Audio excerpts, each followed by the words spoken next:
જય દ્વારકાધીશ, કેમ છો મારી યુટ્યુબ ફેમિલી? મજામાં જ હશો ને મજામાં જ રહેવાનું.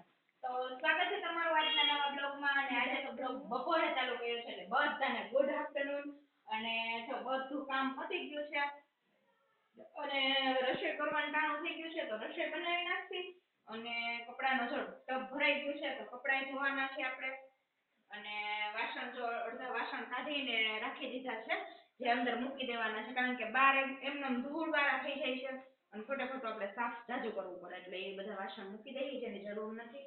અને આજે છે ને જો ધનવીબેન ની ફરમાઈશ છે એટલે આજે બનાવવાનું છે ભરેલ રીંગણાનું શાક બનાવવાનું છે. તો જો આપણે રીંગણાની કટ લગાડી દીધી છે અને લોટ શેકી લીધો છે. તો હવે લોટ શેકાઈ ગયો છે મસ્ત અને હવે આપણે મસાલો બનાવશું. અને કારણ કે ધનવીબેન ના છે ને રીંગણા ઓછા ભાવે એટલે આપણે બટેકાઈ નાખશું ભેગા. રીંગણા બટેટાનું શાક બનાવી નાખશે મસ્તનું ભરેલું. અને આપણો હોલમાં મેં પોતા મારી દીધા છે, મમ્મી એ નતા માર્યા આજે, નહીં મમ્મી? અને અમારી વેલ જો આવડી બધી મોટી થઈ ગઈ છે, હવે થોડીક છે ને અત્યાર સુધી થઈ જાય ને પછી અહીંયાથી અહીંયા લેવું ને આમ લેશું જો કેડી ફેરવી દઈશું. અને અહીંયા અમારા તુલસી છે, નાના નાના છે જો. અને અમારી બાલ્કની પણ ક્લીન થઈ ગઈ છે, બધું ક્લીન થઈ ગયું છે. હવે થોડું થોડું કામ બાકી હોય એ તો થઈ જાય નહીં. બસ થોડું થોડું કામ કરવાનું છે. હવે મોટો જે મેઇન બેડરૂમ છે ને એ છે, પછી કામ પતી જાય ને એટલે. અને અમારા કૃષ્ણાબેન જો અહીં બેસી ગયા છે. અને અમારું રસોડું પણ અમે કાલ સાફ કર્યું હતું. જો તમને જોતા જ ખબર પડી ગઈ હશે કે રસોડું ક્લીન કર્યું હશે. જો એકદમ મસ્ત ચોખ્ખું. આ એક ખાનું ખાલી છે કેમ કે આમાં કઈ વસ્તુ નથી મૂકવાની, બાકી બધામાં મુકાઈ ગઈ છે નહીં મમ્મી? અને અમારા કૃષ્ણાબેન જો બેસી ગયા છે, બટેકું ખાવશ ને એટલે એને બટેકું બહુ ભાવે નહીં મમ્મી? ખાવશે તે ગળજી ગળજી ગળજી ગળજી તે મંગળજી મંગ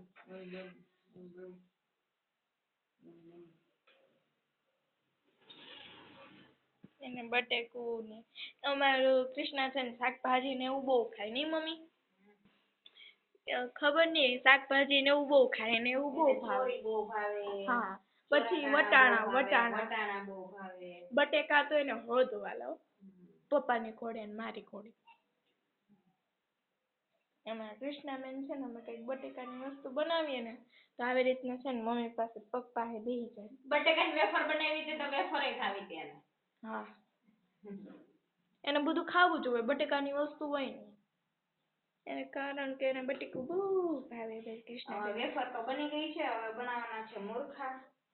બટેકા અને સાબુદાણાની વેફર બનાવવાની છે.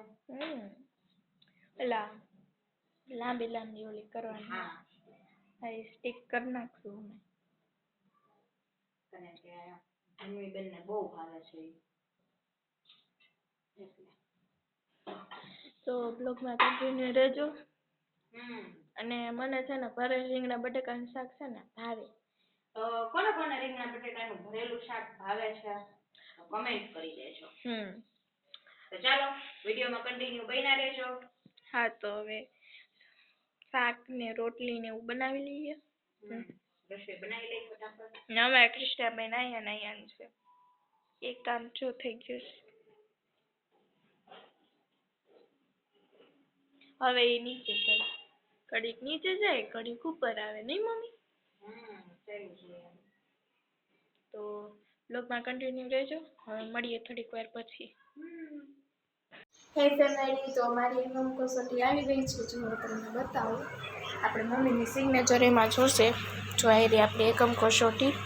હવે એમાં મમ્મીની છે ને સિગ્નેચર કરવાની છે, તો આપણે છે ને મમ્મીને કહેશું કે મને સિગ્નેચર કરી દે. મમ્મી મને સિગ્નેચર કરી દઈશ?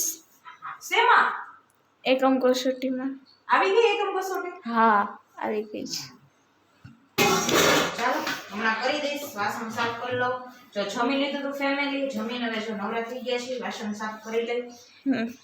વાસણ સાફ કરી પછી તડકો બહુ છે એટલે બપોરે 3 વાગે નીચે છાસી કપડાં ધોવા માટે તડકો છે, તડકાનું તો ન જોવાય.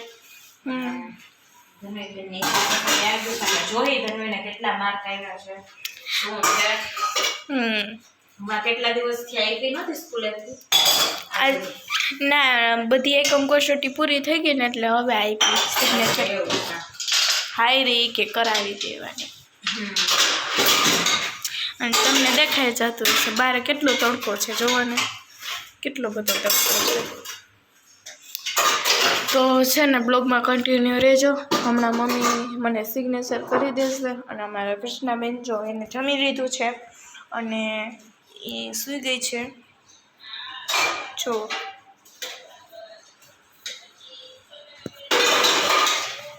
અને વાગી ગયા છે 1:21.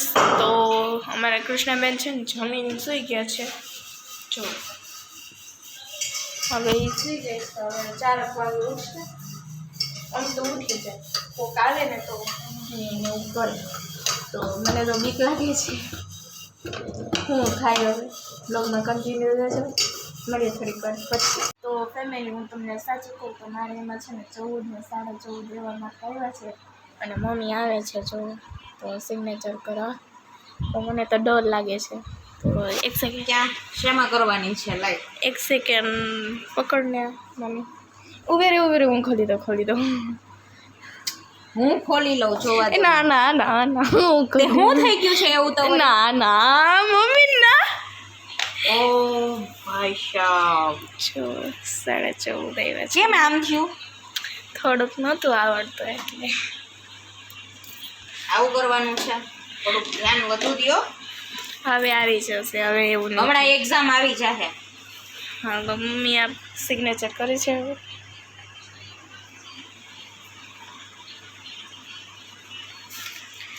ફેરવજી ત્યાં નથી.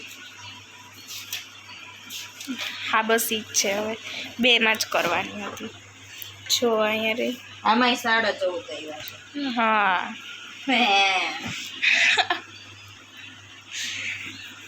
મેં કીધું તો મને ડર લાગશે તો મમ્મી હવે શું કરે મારું. કાંઈ નહીં, ધ્યાન દેવાનું થોડું. કારણ કે આવી નાની નાની વાતોમાં છોકરાઓને ખીજાવાનું ના હોય, પ્રેમથી સમજાવવાનું આવે. નહીંતર એના ઉપર બુરી અસર પડે. કાંઈ વાંધો નહીં, માર્ક જ છે. થોડીક મહેનત કરશે વધુ આવી જશે. બરાબર? થોડીક મહેનત વધુ કરવાની. ઓકે. કારણ કે છે ને પેપર હતું ને એ થોડુંક અઘરું કાઢ્યું હતું તો એમાં છે ને થોડુંક બહુ સમજાતું નહોતું એટલે છે ને ઓછા આવ્યા. હા પણ સમજાતું નહોતું પણ થોડીક મહેનત વધુ કરો એટલે સમજાય. અને હમણાં એક્ઝામ આવી જશે. હવે એક્ઝામને કંઈ ઝાઝા દિવસ રહ્યા નથી. બરોબર? આપણે 16 તારીખે એક્ઝામ ચાલુ થશે. હવે વાંચવામાં ધ્યાન દેવાનું થોડું. યસ બરોબર. તો ચાલો વિડીયોમાં કન્ટિન્યુ બન્યા રહેજો. અને આવી નાની નાની વાતમાં એને ડર લાગતો હતો પણ ખીજાવાનું ના હોય. કારણ કે અત્યારે શું કહેવાય બાળકનું માઇન્ડ છે ને બહુ આમ નાનું ને કોમળ હોય અને થોડુંક ખીજાય ને આપણે તો એના મગજ ઉપર અવળી અસર પડે. એના કરતાં આપણે પ્રોત્સાહન આપવાનું કે હા ભલે આટલા લઈ આવી છો તો આનાથી વધુ લઈ આવજે. થોડીક વધુ મહેનત કરવાની. બરાબર ને? કોઈ દિવસ મમ્મી ખીજાય નહીં મારે થોડા ઓછા માર્ક આવ્યા તો એમ કે આ ઓલી વખતે મહેનત કરજે હું કરું. અમુક ટાઈમે એવું પેપર આવી જાય ને કે હું સમજાય જ નહીં કાંઈ એવું પેપર આવી જાય મમ્મી. એટલા માટે છે. તો સારું વિડીયોમાં કન્ટિન્યુ બન્યા રહેજો. ચાલો મળીએ થોડીક વાર પછી. ફેમિલી તો હવે આપણે આરામ કરી લીધો છે ને મમ્મી લસણ ફોલવા બેસી ગયા છે નહીં મમ્મી. અને હું હોમવર્ક લઈને બેઠી હતી ને મને ભૂખ લાગી ને એટલે પછી છે ને મેં મારી મેગી છે ને પાણી ગરમ થવા મૂકી દીધું છે. ગરમ થઈ જાય ને પછી આપણે એમાં છે ને મેગી નાખશું અને પછી એમાં એનો મસાલો નાખી દઈશું. આપણે પાણી આવી ગયું અને આપણી આવી મેગી તો બની જાય. અમારા કૃષ્ણાબેનને છે ને ભૂખ લાગી છે ને તો એને રોટલી પણ દેવાની છે. તો મેગી બનાવી લઈએ. એ ફેમિલી તો છે ને સામે આગ લાગી ગઈ છે જુઓ. હવે શેની હોય એ નથી ખબર. તો અત્યારે જો અતિશય છે આગ. આટલી બધી તો હોવી ન જોઈ પણ છે. તો હવે અહીંયા શું થયું હશે એ કાંઈ ખબર નથી. તો સવારે ખબર પડશે આગ આમ નહીં હોય ને તો અત્યારે તો કંઈ ખબર નથી પડતી જો કેટલી બધી આગ છે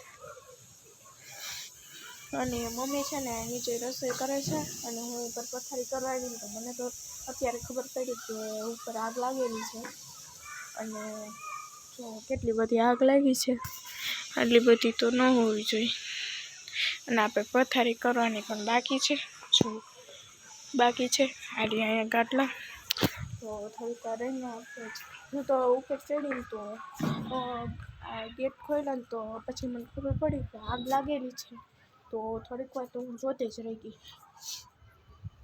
તો બ્લોગમાં કન્ટિન્યુ રહેજો પછી મમ્મી રસોઈ કરી લઈએ અને પછી આપણે મળીએ બ્લોગમાં કન્ટિન્યુ રહેજો ફેમિલી આપણે છે ને ઉપર આગ લાગી રહી હતી ને એ મમ્મીને કહેવા અત્યારે જઈશું પછી આપણે પથારી કરશું મમ્મી એક વાત છે ને સામે છે ને એમાં આગ બહુ લાગી ગઈ છે ઈ શું છે તને ખબર છે નહીં તને એવું લાગે છે ને કે આગ લાગી ગઈ છે આગ નથી લાગી ગઈ ખેતરમાં ઘઉં વાવ્યા હોય ને તે ઘઉં વઢાઈ જાય ને પછી જે થળિયા હોય ને એને સાંજે અત્યારે પવન ઓછો હોય એટલે સળગાવી નાખે એટલે ખેતર ચોખ્ખું કરે હા ઓય હું તો ડરી જ ગઈ ના મને લાગ્યું કે ઘર હશે ને એ હરગી ગયું હશે ના એવું નથી ખેતર છે તો આપણે મમ્મી છે ને આલુ પરોઠાની તૈયારી કરે છે જો લસણ ને એવું ખાંડે છે તો આપણે તો આજે મન થયું તો મને આલુ પરોઠા ખાવાનું તો આપણે